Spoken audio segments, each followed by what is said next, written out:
Doctor BR Ambedkar Konaseema జిల్లా రామచంద్రపురం పట్టణంలోని YSR party కార్యాలయం వద్ద పార్టీ నాయకులు కార్యకర్తల సమావేశంలో నిర్వహించారు.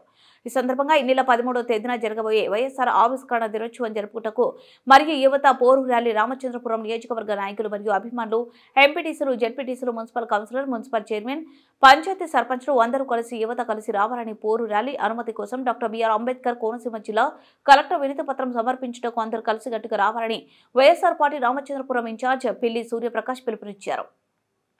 ఒకటి ఓటాన్ అకౌంట్ బడ్జెట్ ప్రవేశపెట్టారు.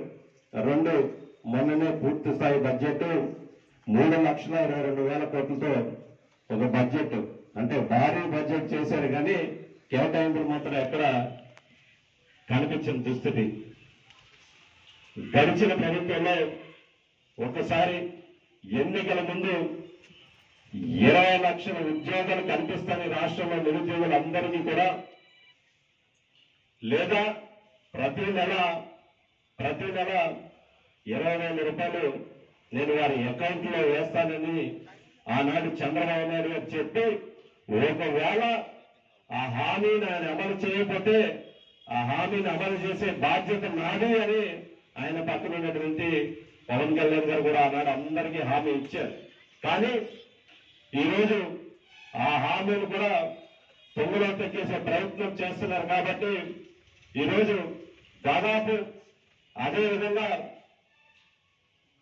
విద్యార్థులు చూసుకుంటే గడిచిన కాలంలో, అంటే ఆనాడు పేదరికం వల్ల విద్యార్థులు ఏ ఒక్కరు ఇబ్బంది కాకూడదనే ఉద్దేశంతో ఫీజు రీఎంబర్స్మెంట్ పథకాన్ని ప్రవేశపెట్టి పేద విద్యార్థులకు చదువు ధరించొచ్చినటువంటి వ్యక్తి డాక్టర్ వైఎస్ రాజశేఖర రెడ్డి గారు. ఆనాటి నుంచి ఈనాడు వరకు విద్యారంగంలో అనేక మంది ముఖ్యమంత్రులుగా పనిచేసినప్పటికీ విద్యారంగంలో సమూలంగా మార్పులు తీసుకొచ్చారు. ఇక్కడ అనేక మంది, ఈ సభలో ఉన్నటువంటి అనేక మంది గడిచిన 5 సంవత్సరాల్లో నాడు నేడు స్కూల్కి వెళ్ళి ఎన్ని ప్రారంభాలు చేశారో మీకు తెలుసు, నాకు తెలుసు. అదేవిధంగా నాడు నేడు కార్యక్రమం చూసుకుంటే ఈ రాష్ట్రంలో ఉన్నటువంటి ప్రభుత్వ పాఠశాలలు అభివృద్ధి చేయడం జరిగింది. అంతేకాకుండా 8వ తరగతి కిందే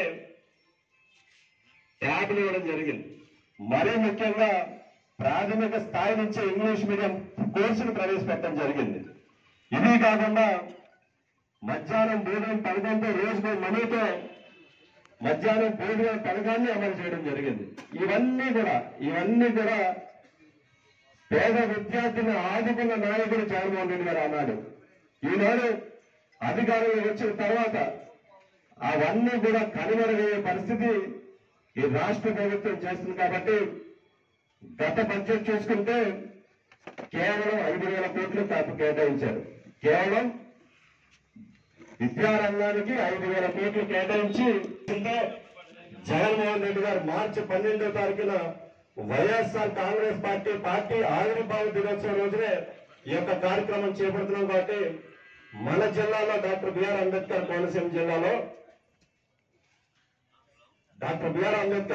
జిల్లాలో పెద్ద ఎత్తున ర్యాలీ కింద బయలుదేరి గౌరవ కలెక్టర్ గారికి వినతి పత్రం ఇవ్వబోతున్నాం. మన 7 నియోజకవర్గాల నుంచి ఈ యొక్క డిమాండ్లు ఏవైతే ఉన్నాయో అవన్నీ కూడా తక్షణమే నెరవేర్చాలని వైఎస్ఆర్ కాంగ్రెస్ పార్టీ తరఫున ఈ రాష్ట్ర ప్రభుత్వం డిమాండ్ చేయబోతున్నాం. అందుకని ఈరోజు ఈ యొక్క సమావేశాన్ని ఎందుకు ఏర్పాటు చేసుకున్నామంటే, అదే రోజు పార్టీ ఆవిర్భావ దినోత్సవం, అదే రోజు యువత పోరు, ఈ 2 కార్యక్రమాలు ఉన్నాయి. కాబట్టి పార్టీ ఆవిర్భావ దినోత్సవం కాబట్టి ఆ రోజే మనం పార్టీ కార్యాలయంలో జెండా వందనం చేయాలి. మన పార్టీ జెండాకు సంబంధించి వందనం చేసిన తర్వాత మనం ఆ కార్యక్రమానికి దాదాపు 10 గంటల సమయానికి అమలాపురం కలెక్టర్ ఆఫీస్ లో కోతవేడి దూరంలో ఉన్న అక్కడ ఒక సభ ఏర్పాటు చేయడం జరిగింది.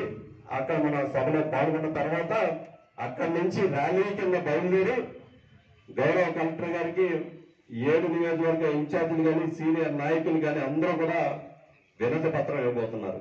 ఈ యొక్క కార్యక్రమానికి అంటే ఏ సమయం